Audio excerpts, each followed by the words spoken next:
Hey everybody. Today we're starting to integrate AI into our R programming workflow with GitHub Copilot.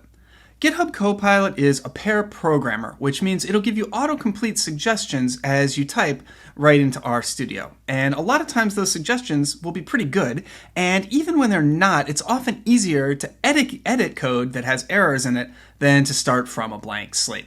I'll be talking a lot more about that as we get on through this video. This is not the only AI tool available as you code, certainly not even the only one that's available within RStudio, and I'll be talking about some of the other available tools in future videos. But I think that Copilot is a really good way to get started, pretty low impact on your workflow. So first of all, you're going to navigate to the Copilot homepage. I'll put a link in the description down below, but honestly, you're probably just Googling GitHub Copilot, and you'll need to sign up for an account. And it's worth taking a look at the plans and pricing and making an intelligent decision about this, or an informed decision about this. There is a free tier, but that may not be ideal for your needs. The Pro is the one that I'm on and that I recommend to a lot of people. Generally, if you're using a strong AI tool, you're paying a little bit of money for it. It's not a huge amount. I do want to point out that if you are a student or educator and can be validated as such, as I know many of the people in my audience are, you can get the Pro tier for free.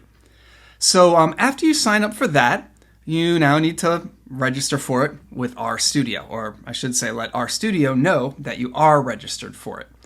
So here I am, just with sort of a generic start screen in my RStudio, and I'm going to go up to Tools, Global Options, and then all the way down here at the bottom, Copilot. By the way, this is going to require that you have a somewhat up-to-date version of RStudio. I think now is as good a time as any to update both RStudio and R if you haven't done that in a while. And I'm going to click on Enable GitHub Copilot. Now, if you're signing up for the first time, this is going to ask you to install a small add-on and then to validate your identity back with GitHub. So you just need to go ahead and do that. I've already done that, so I'm just signing in.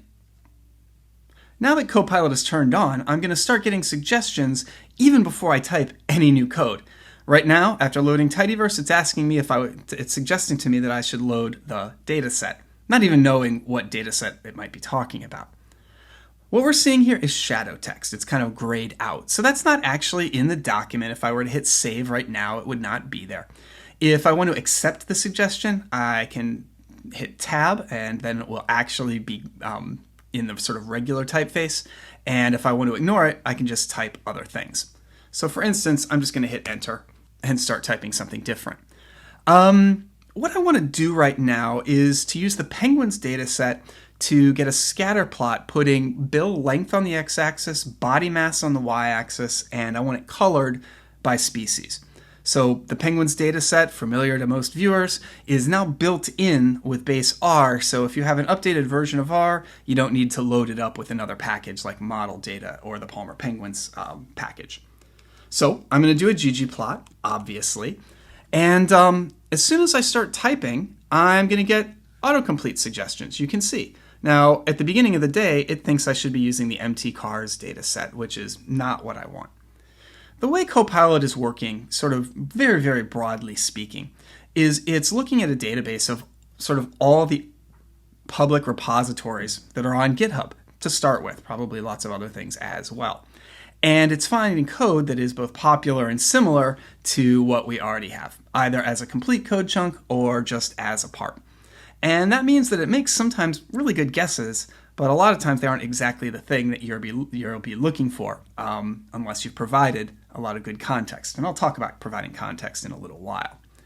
So again, I want to use the penguins data set, not the mtcars data set. And I immediately get a pretty decent autofill suggestion. It's saying maybe I want to put bill length on the x-axis, bill depth on the y-axis, and you'll see there's some other stuff there as well. Notice that the formatting is pretty good. There's a new line started after every plus, for instance, and it's adhering to some other conventions of good coding style, for instance, a space after commas. Now, I've gotten into the habit of starting a new line before the AES command because otherwise it ends up running off the side pretty quickly. I'm fairly aggressive in my new lines after commas, but that's my own personal style. And you see that the suggestion changed a little bit. Previously, color as an aesthetic was inside geoPoint. Now it's back inside just the ggplot AES. And this raises an important thing about LLMs generally, and Copilot in particular, which is that they're non-deterministic. And that means that you won't get the same suggestions doing this at home as I'm getting right now. And as a matter of fact, I won't even get the same suggestions now as I did when I was rehearsing this video earlier, or if I try and redo this video again later. So, there's a lot that's right here, a lot that is what I do want, but some of the things aren't quite right. So I'm going to hit Tab and accept the suggestion. To start, let's actually just execute this and see if it works and see how it looks. And I immediately get an error, object, bill length not found. And that's potentially puzzling if you've used the Penguins dataset like I have for many years.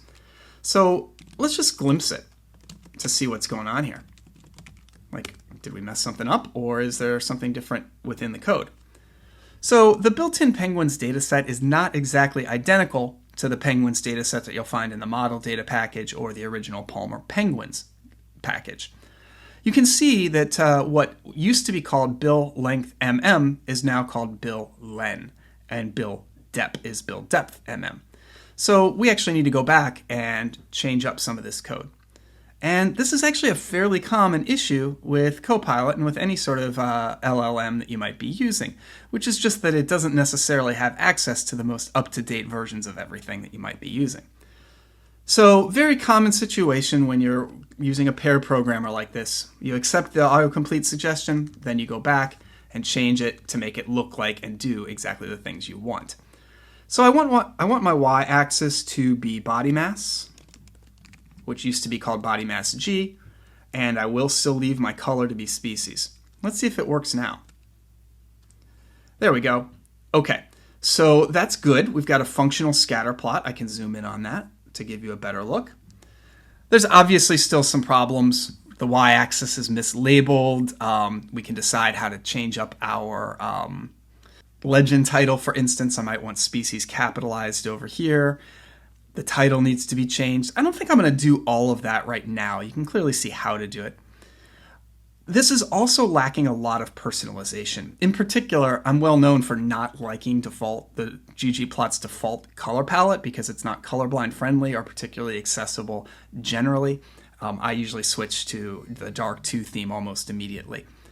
So there's a lot of work still to be done, although we did get a functional plot almost immediately. And so right away we're seeing sort of the pros and cons of pair programming and this kind of autocomplete right off the bat. A lot of times the better way to proceed when you're trying to make a plot or something is to start just with a comment. And you can see that Copilot is actually always starting with suggesting a comment, not just starting right in on code. So like, hey, do you want to do this or do you want to do something else? So let's ask for a histogram showing body mass for penguins. And let's still have it colored by species. And let's see how that looks. And I'll wait for an autofill suggestion.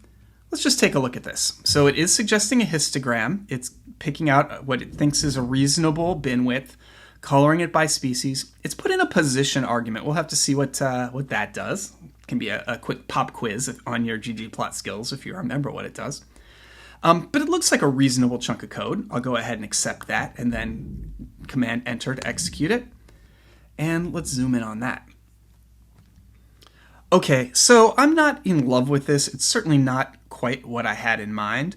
You can see that the Dodge aesthetic, which I don't generally use for histograms, I generally reserve that for bar charts of different sorts. It has, for each of these bins, drawn a separate bar for a daily, chin strap, and Gen 2.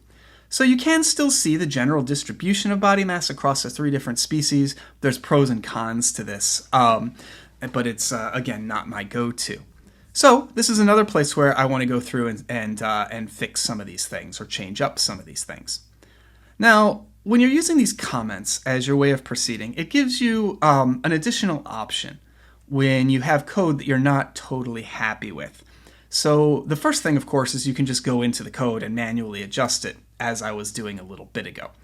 The second thing is that you can just refine your prompt and try and give Copilot a bit more information about what you're trying to do. So for instance, use an accessible color palette and the default position.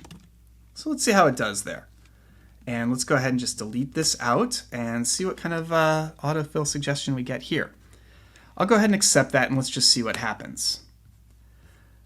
Okay, so it did change up the color palette. That's kind of nice. And you can see that not only did it change the position argument, it also put some transparency on here. And this didn't actually happen when I was practicing this video earlier. There's also some unintended changes. For instance, it's changed up the number of bins, or at least it thinks it has. Notice that 30 bins is the default. So while that is different than the previous try I did for this histogram, this argument is actually redundant. By the way, this is a really good place for a warning when you're coding in a situation where someone might be reviewing your code later. If you leave something like this in, it is a tip-off that you're using an LLM, which I think in most environments these days is not something that's shameful. But a bigger deal is that it's a tip-off that you are accepting suggestions kind of without considering them appropriately, and that there might be issues elsewhere in your code. I'll talk a bit more about best uses for autofill and for Copilot and other LLMs later on in this video, as well as in a dedicated video yet to come. Okay, so I want to do one more example using a dataset that's actually on my machine. You've seen me use it before. It's the Scooby.xlsx dataset. And you can find this on Kaggle. It was also in Tidy Tuesday. If you just Google for Scooby dataset, you'll find links to it as well as to the person that put it together. I will also throw a link down below to my GitHub where I will also post the Scooby dataset if you want to play with it directly. So first of all, just for myself, let's just say load the Scooby dataset. So I want to do that. It is making an autofill suggestion, and for all I know, this might work, but it's not what I actually want. So GitHub Copilot just doesn't have access to your file structure. It doesn't know what's on your machine. And more broadly, it doesn't know your intentions. It's making guesses. And therefore, it's generally very bad practice to accept autofill completions for loading data, also loading packages. When you load packages, you're giving Copilot some context for the way that you're going to code, the style that you're going to use, and the scope of the things you're trying to do. If you let Copilot load in datasets and load up packages for you, you can get pretty far afield pretty quickly. And as we'll talk about in a bit, it's generally bad practice to try and code things when you're not understanding the code that you're getting, whether you're writing it yourself or whether it is autofill suggestions from Copilot or some other LLM. So instead, I'm going to do Scooby, and I'm going to do it with readxl. And I don't think I've actually loaded this package yet. So normally I would load my packages at the top, but now I'm feeling a little bit lazy here. So let's just put it right there. And the name of the data set is Scooby.x. And you see I'm getting an autofill suggestion here, not the best one, Scooby.xlsx. And there we go. Now I have it in mind. It's suggesting that I glimpse the data set. Let's go ahead and do that. It's not a bad suggestion. Okay, great. So we have 549 rows, 549 observations, 75 variables. I believe this is very slightly modified from the one that you'll find on the internet. I've limited it prior to saving it just to be the episodes, not the movies. Could be misremembering that. So don't be surprised if you find this on the internet and it's slightly different. Okay, so let's try giving a prompt here, see some of the pros and cons to what we get. So I don't want to see a relationship between Scooby's height and what else is it saying? And weight. I don't think those are even variables in this data set. What I want is a plot showing IMDb ratings versus network for the Scooby set. Let's just see what kind of suggestion it gives me. And let's just see if it works. All right, there's a problem. Let's see why. So it is looking at the Scooby dataset. That's great. It's suggesting network on the x-axis and IMDb rating on the y-axis. Oops. But of course, IMDb rating is not a variable in this dataset. In the dataset, it's actually called IMDb. So maybe if I delete the word rating in my prompt, things will go a little better. I think I'm just going to modify my code to be IMDb. MDB. There we go. So it immediately gave us a box plot, and there's some things I like about this and some things I don't. First of all, the fact that it's a box plot is kind of making me happy here. When I practiced this video earlier, it gave me a scatter plot, and there was a lot of overplotting. It wasn't particularly useful. When I have one categorical and one quantitative variable, a box plot is sort of my first try a lot of times, the thing I go to just to get a picture of the data, and sometimes it's what I settle on ultimately. I like how they did the diagonal labels here. That's kind of nice. Otherwise, they would be harder to read. There's a few things I don't love about this, however, that I would want to modify if I were trying to put this into a more professional report.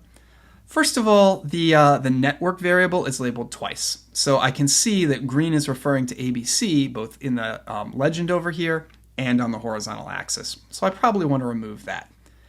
Secondly, although the diagonal labels here is better than just leaving the default, in general, I would rather, for something like this, make it a horizontal box plot. That way I can have my labels read left to right without overwriting each other. And that's a matter of my personal preference that I think is a fairly common one. Finally, I'm not so sure that a color aesthetic was best here. I might have wanted to use fill instead. Right now there's just so much whiteness here, it's almost blinding. The last thing I want to talk about today is just a few sort of best practices as you're getting started with pair programming. And all of these carry over very directly to if you're coding just like by prompting ChatGPT or something, whether it is in a browser or, as we'll learn soon enough, through RStudio directly. And the first big one is just a comment about privacy. You should not assume that anything that is in your script or another script that you have open when you're using GitHub Copilot is private. Anything that you have in the script that you're working on is potentially being read by GitHub Copilot and is no longer just under your control. And this is a big deal because a lot of data analyses have to do with personalized information. This could be financial information, it could be information that's just proprietary to your company, or it could be health information. So you want to use this with extreme caution in that way. By the way, I mentioned about how those autocomplete suggestions are coming from public repos. You shouldn't assume that's the only place they're coming from. And if you have sent a code chunk for autocomplete suggestions to GitHub, you should be prepared for the fact that that might be a suggestion, that the response you get back might be a suggestion made to someone else later on, which could itself include proprietary information. Now, obviously, the whole field of AI is changing very rapidly. Privacy policies at various companies are shifting quite rapidly. So while specific policies may vary from what I'm describing right now, my advice is to be really conservative about the kind of information that you allow your LLM access to. The second major warning I want to give you is that vibe coding is a bad thing. And when you hear the phrase bad vibe coding, you should read it either as satire, which is how a lot of actual coders use it these days, as they're making fun of people who don't know how to code, or as just a description of bad coding practice. As you've seen a few times throughout this video, the suggestions that are made by GitHub Copilot aren't perfect. First of all, it's not a mind reader. It doesn't know what your intentions are. You have to be very explicit about your intentions if you want to get the best output. Second of all, even if your descriptions are complete, you are sometimes going to get errors. We've seen this a couple of times.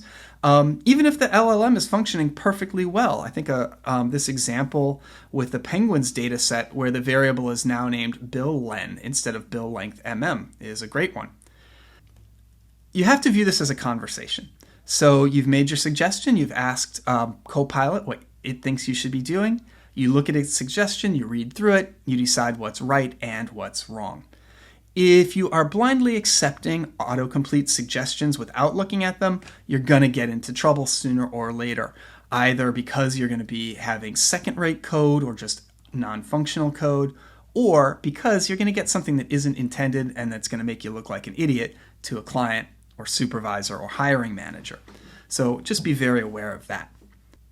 On the other hand, autofill completions like the one we're seeing here for the Scooby set can be an incredible learning tool. So I already mentioned in this plot how I like the diagonal axis labels on the x-axis, and how by putting them at a 45-degree angle prevents the labels from overrunning one another. And you might not know how to do that, or you might have forgotten how to do that. I certainly forget this because I don't use it every day. And we now have an immediate suggestion of how to do it. And this is a great way to improve immediately your ggplot2 vocabulary. I can now see how to rotate axis labels using the theme command. But Dr. Guard, now that I have GitHub Copilot as a pair programmer doing autofill suggestions, why do I need to have a better ggplot2 vocabulary? Well, there's at least two reasons for that. First of all, as you expand your understanding of R programming, you're going to get a much better picture of what you actually want to do with your plots. One of the wonderful things about learning to code in ggplot2 is that it also teaches us the grammar of graphics and a lot of best practices for data visualization. And there's other ways to learn that, of course, but honestly, learning to code these things is one of the very best. It's certainly the most tried and true. Secondly, and more generally, and probably more importantly to most viewers, the employment landscape is rapidly changing as a result of LLM coding tools, including GitHub Copilot. And entry-level programmers and data analysts are, there's just fewer of those jobs. And the reason is because at the entry level, things like Copilot, as well as other LLM tools, just do pretty well. And so one mid-level programmer can handle a lot more of the work that they might ordinarily farm out to entry-level people. The upshot for this, for us, as people that might be considering being on the job market eventually, or even are on the job market now, is that the bar has been raised. I think it's a common truism that AI tools have opened the door for more people to be programmers, and that's true. But on the other hand, you now have more competition when you're actually trying to get a job. And here I think it's worth viewing LLMs as your competition. And in order to be hireable at the entry level at companies these days, you really have to outperform tools like GitHub Copilot, ChatGPT, Claude, and so on. And the only way you're going to get there is by continuing to up your game using these AI tools in a very considered way. I want to close with a couple pieces of more specific advice for using AI tools as you're coding. And we've seen a little bit of this already throughout this video, but I want to just touch on a couple of them a bit more explicitly. The first thing is the use of comments. And you've seen me do this a couple times where I put in a comment for sort of the next code snippet I want. And that's often a good way to go, but you shouldn't only use your comments like that. I think it's good practice to put just general context for what you're trying to do as a comment at the start of your analysis. So how about a data analysis for Scooby considering, I don't know, ratings and the gender of the unmasker. So the person that actually unmasks the villain in the different episodes. So Scooby-Doo is sort of a mystery show, and there's a gang of, I think, 5 kids and a dog that's trying to solve the mysteries. And usually it's a monster that is the villain, but the monster is like wearing a rubber mask or is fake in some other way. And so the episode frequently ends with them actually getting unmasked. So by giving this general context to the script that I'm now about to write, when I make a prompt to GitHub Copilot, it's going to know the broader context, know where I'm trying to get, have an idea about which types of variables I'm going to use. Now, obviously the description I put here is very general. It's not that useful just yet. as my data analysis comes more into focus, I'm going to want to give more specific suggestions. As we get into more powerful LLM tools, in particular using the R-Elmer package, we'll get to talk about how we can actually send this kind of context to the LLM very directly as what's called a system prompt. So that's something that all lies ahead.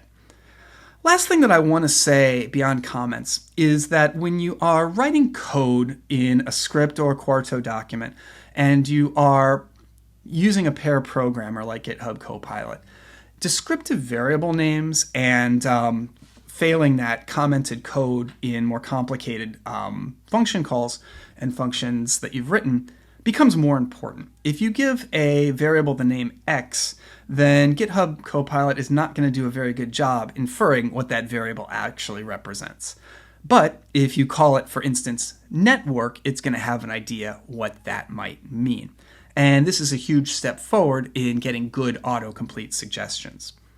Similarly, when you are writing a more complicated code chunk, whether you've done it manually or using autocomplete, if it's not totally obvious what the thing does based on like a function name or a variable name, add a little comment saying what it does, and then GitHub will pick that up, Copilot will pick that up, and potentially give you better responses later on.